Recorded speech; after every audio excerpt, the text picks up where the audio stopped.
जय हिंद। आज हम ऐसे वाक्यों को सीखेंगे जैसे nobody can explain you, तुम्हें कोई भी नहीं समझा सकता है। इस तरीके से वाक्य है समझाने वाला कैन के साथ। Nobody can explain you, तुम्हें कोई भी नहीं समझा सकता है। उसके बाद होता है विन से देखेंगे, nobody will explain you, तुम्हें कोई नहीं समझाएगा। ये इस तरीके का वाक्य हो गया कैन से और विन से। अगर हम यहाँ पर चेंज करते हैं तो हो जाएगा nobody can teach you, तुम्हें कोई नहीं सिखा सकता, यहाँ टीच होगा। नो बॉडी कैन यहाँ सेव हो जाएगा तो तुम्हें कोई नहीं बचा सकता है। Nobody can tell you, तुम्हें कोई नहीं बता सकता है। या नो बॉडी कैन। तो इस तरीके से यहाँ वाक्य चेंज करेंगे तो कई वाक्य बन जाएंगे। तो आपको ये देखना है कि कौन सी जगह वाक्य चेंज करने पर हमारा स्ट्रक्चर डिस्टर्ब नहीं होता है, उस जगह आपको चेंज करना है। तो यहाँ पर आपने देखा कितने वाक्य बन गए। Nobody can explain you, तुम्हें कोई नहीं समझा सकता है। और आगे बड़ा बनाना है तो बोलेंगे nobody can explain you let alone me, मैं तो क्या तुम्हें कोई नहीं समझा सकता है। विन से होगा nobody will explain you let alone me, मैं तो क्या तुम्हें कोई नहीं समझाएगा। इस तरीके से वाक्य यहाँ तक बन गया। अब आगे देखते हैं। और वाक्य को बड़ा बनाना है तो होगा nobody can explain a man like you, तुम्हारे जैसे आदमी को कोई नहीं समझा सकता है। विल से देखते हैं nobody will explain a man like you, तुम्हारे जैसे आदमी को कोई नहीं समझाएगा। तो आपने देखा कैन के साथ भी आपने देखा और विल के साथ भी देखा। ध्यान देना है कैन और विल में से एक ही आएगा, कभी आप दोनों को ही लगा दो। वाक्य में एक बार कैन आएगा तो विल नहीं आएगा, विल आएगा तो कैन नहीं आएगा, क्योंकि दोनों ही हेल्पिंग वर्ब और मॉडल वर्ब है। तो ये दोनों जो है एक साथ नहीं आएगी, ध्यान रखिएगा। कभी आप दोनों ही लगा दो बाद में कह दो कि भाई ऐसा पढ़ाया गया था, ऐसा नहीं। तो दोनों एक में ऐसी आएगी, या तो कैन आएगा या विल आएगा। ध्यान रखिएगा। आगे पढ़ते हैं। Nobody can explain a man like you, तुम्हारे इस आदमी को कोई नहीं समझा सकता है। क्यों नहीं समझा सकता, अब कारण देखते हैं। It is useless to explain you now, तुम्हें समझाना बेकार है। यूजलेस में तो बेकार है, तो तुम्हें समझाना बेकार है ऐसे वाक्यों के लिए। क्यों समझाना बेकार है इसको देखते हैं। फिर आएगा बिकॉज। अब ये बिकॉज इन सभी वाक्यों तक आएगा, यहाँ तक। Because your intellect has been corrupted, यहाँ पर बुद्धि के लिए प्रयोग किया है क्योंकि तुम्हारी बुद्धि भ्रष्ट हो गई है। Because your intellect has been corrupted, तुम्हारी बुद्धि भ्रष्ट हो गई है। फिर आएगा बिकॉज। अब now my words will not come to your mind, क्योंकि अब मेरी बातें तुम्हारी समझ में नहीं आएंगी या तुम्हारी दिमाग में नहीं आएंगी। और वाक्य को बड़ा बनाना तो आई नो लगा देंगे, मैं जानता हूँ। Because I know you will not listen to me, क्योंकि मैं जानता हूँ तुम मेरी बात नहीं सुनोगे या मेरी बात नहीं मानोगे। सुनने के लिए मानने के लिए लिसन आता है। Because you will not understand me, क्योंकि तुम मेरी बात नहीं समझोगे। Because your mind is already full of bad things, क्योंकि तुम्हारी बातों में बुरी चीज़ें भरी हुई हैं, खराब चीज़ें भरी हुई हैं। आप जैसे मैं यहाँ पर बिकॉज बोल रहा हूँ तो आप हर बार इसको लेके ही आप बोलेंगे वाक्य को। जैसे नो बॉडी कैन एक्सप्लेन, या तो यू बोलेंगे या फिर बोलेंगे, एक ही बोलना है, ध्यान दीजिए। या तो यू बोलेंगे, उसके बाद से वाक्य खत्म हो जाएगा। अगर जो यहाँ यू बोलेंगे तो इसके साथ यू नहीं बोलेंगे, क्योंकि यहाँ फिर दो जगह यू हो जाएगा। तो एक बार बोलेंगे नो बॉडी कैन एक्सप्लेन, तुम्हें कोई नहीं समझा सकता है। अगर और वाक्य बड़ा बनाना है तो आएगा nobody can explain a man like you. समझ रहे हैं ना, दो बार यू नहीं बोलना कि यहाँ भी यू बोल दिया और यहाँ भी यू बोल दिया। तो आगे देखते हैं। तो nobody can explain a man like you because it is useless to explain you now, because because you are catch in the trap of others, क्योंकि तुम दूसरे के जाल में फंस गए हो। ट्रैप माने जाल में फंसना, कैच माने फंसना और ट्रैप माने जाल, तुम दूसरे के जाल में फंस गए। यहाँ पर आप सर्कल लगा सकते हो, तो दूसरे के चक्कर में फंस गए हो।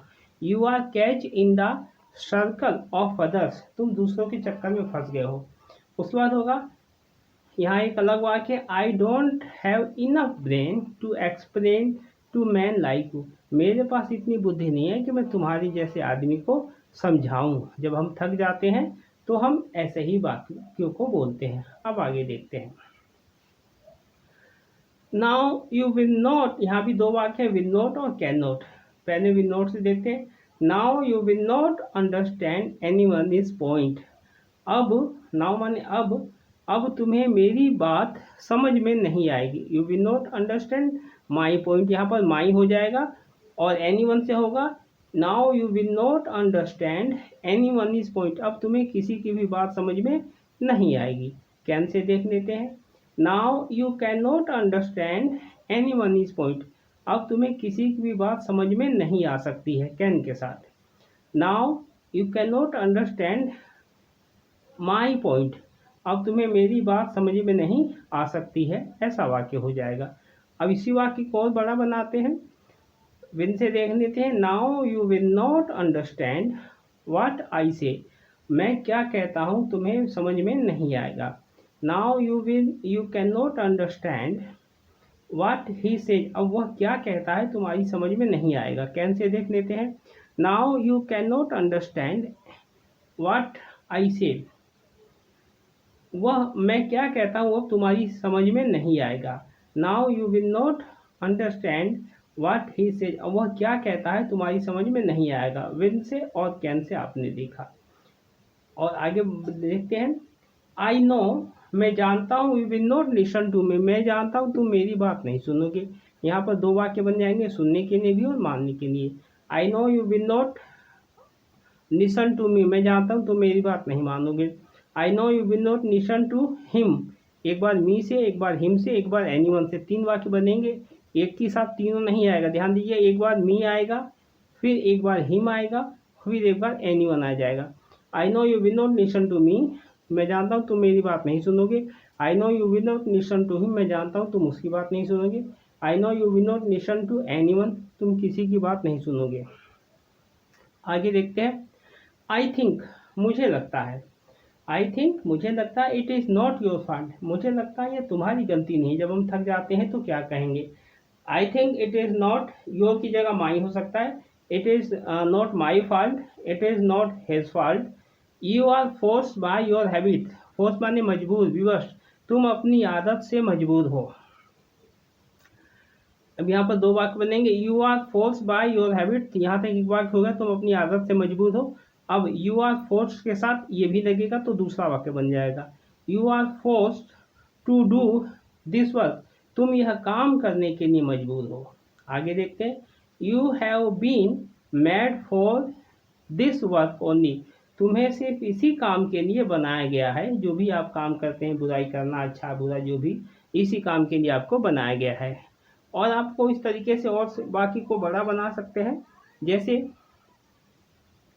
यहाँ पर इसी में जगह नहीं है, लेकिन इसी के संबंधित और वाक्य, जैसे why are you wasting my time, तुम मेरा समय क्यों बर्बाद कर रहे हो। और इसको बड़ा बनाना है तो why are you wasting my time in useless thing, तुम बेकार की बातों में मेरा समय क्यों बर्बाद कर रहे हो। माई हो जाएगा, हिज हो जाएगा। जैसे why are you wasting his time in useless things, तुम बेकार की कामों में उसका समय क्यों बर्बाद कर रहे हो। या फिर होगा फंसाने के लिए, जैसे why are you trapping me in useless thing, तुम बेकार के कामों में मुझे क्यों फंसा रहे हो। Why are you trapping me in useless things, बहुत बड़ा वाक्य बन जाएगा। Why are you trapping me in the matter of others, तुम दूसरों के मामले में मुझे क्यों फंसा रहे हो। और वाक्य बन जाएगा why are you trapping me in the words of others, तुम मुझे दूसरों की बातों में क्यों फंसा रहे हो। इस तरीके से शुड से वाक्य बन जाएगा इसी में। You should not waste anyone is time, तुम्हें किसी का भी समय बर्बाद नहीं करना चाहिए। You should not waste you should not waste anyone is time in useless thing. तुम्हें किसी का भी तुम्हें बेकार की कामों में किसी का भी समय बर्बाद नहीं करना चाहिए। डोंट से वो हो जाएगा don't waste my time on useless things. बेकार के कामों में मेरा समय बर्बाद मत करो। Don't waste anyone is time in useless things. बेकार के कामों में किसी का भी समय बर्बाद मत करो। ये डोंट से हो जाएगा। अब हम इसको देखते हैं डोंट से और वाक्य। Don't get me involved in the other people's matter. भाई दूसरे के मामले में मुझे मत घसीटो या मुझे शामिल मत करो। मान लो दो आदमी झगड़ा कर रहे हैं और किसी ने तीसरे का नाम ले दिया तो तीसरा आदमी कहे भाई मेरे को मतलब नहीं है तुम्हारे से। Don't get me involved in the other people's matter. मुझे दूसरों के मामले से कोई लेना देना नहीं है, मुझे मत शामिल करो। I have nothing to do with you. मुझे तुमसे कोई लेना देना नहीं है। I have nothing to do with him. मुझे उससे कोई लेना देना नहीं है। I have nothing to do with anyone. मुझे किसी से भी कोई लेना देना नहीं है। Do you want me to fight with him. क्या तुम मेरा उसके साथ झगड़ा करवाना चाहते हो। Hey brother when you make me fight with him. क्या तुम मेरा उससे झगड़ा करवाओगे। Why do you want me to fight with him. तुम क्यों चाहते हो कि मेरा उससे झगड़ा हो। I don't want to fight with anyone. मैं किसी से भी झगड़ा करना नहीं चाहता हूँ। I don't want to argue with anyone. मैं किसी के साथ भी बहस नहीं करना चाहता हूँ। इस तरीके से ये वाक्य हो गया। इस तरीके से आपको इसका अभ्यास करना है और मिलते हैं नेक्स्ट वीडियो में। जय हिंद।